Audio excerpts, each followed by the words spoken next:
Саламатсыздарбы, урматтуу кесиптештер? Гапыр Мадаминов агайыбыздын акыл эмгегинин маданияты китебинен номер 36 сабак. Бүгүнкү өтүлүүчү темабыз максат. Сабакты даярдаган Салтанат Бейшенова, Талас облусу. Андемесе, урматтуу угармандар, темага көңүл буруңуздар. Улуу инсандар айтып кеткендей, максаттар так жана кагазга жазылган болушу керек.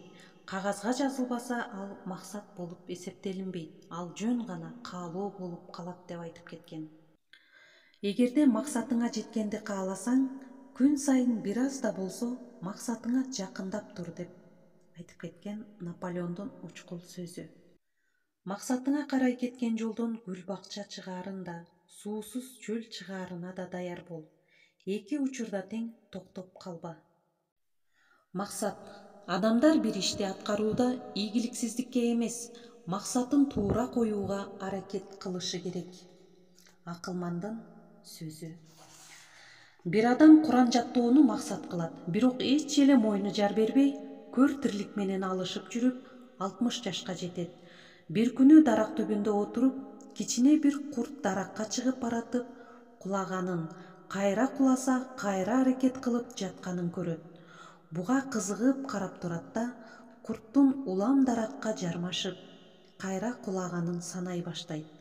Ошентип курт улам кулап, улам жармашкандан тажабай, акыры 61-чи жолкусунда чыгып кетет. Ошентип таңыркаган адам ушул алсыз жандык максатына жетүү үчүн 61 жолу талыкпай аракет кылды. Андай болсо мен 60 жашта эмнеге кеч калышым керек деп ниетин ишке ашырууга киришет да, бир нече жылда Куранды толук жаттап бүткөнгө жетишет.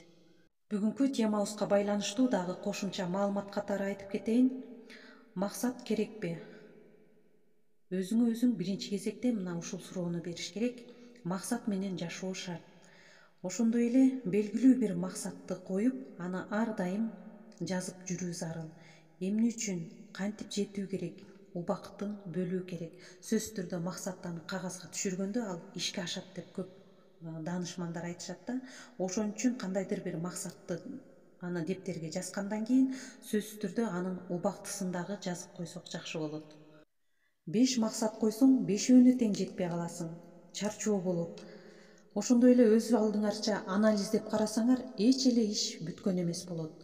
Биринчи максат коюп, ага кадам коюш керек. Экинчиден дагы кадамды ташташ керек. Эгерде 5 максатты койгон болсок, анда ал такыр эле ишке ашпайт. Чарчап каласың. Нормадан көп уктоо, бул дагы максатка жетүүгө тоскоолдук болот.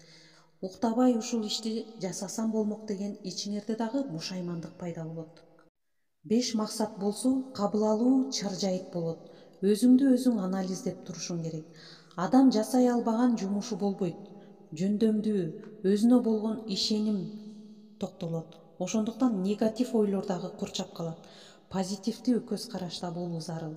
Негатив бул элге терс көз караш бере баштайт. Дүйнөдө адамдар депрессияда жүргөндөр кыйынчылыкка дуушар болушат. Кыска жана так максат коюу зарыл.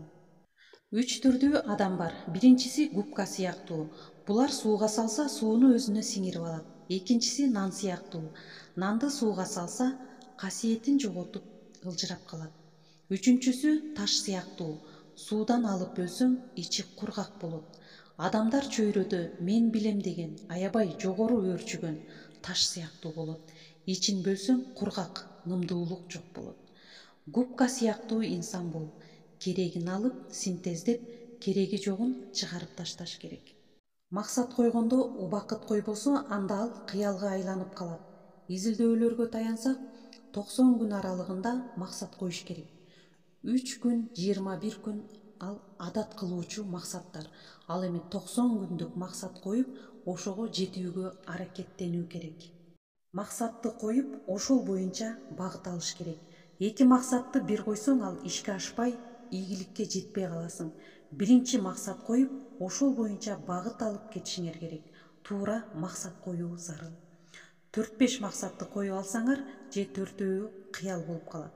5-өөн бир коюп алсаңар, каалоо менен жасабай, башка бирөөнүн ою менен кетип, стресске алып келет. Анда эмесе бүгүнкү сабагыбызды жыйынтыктайбыз. Жашооңдун ийгиликтүү болушун кааласаң анда аз укта.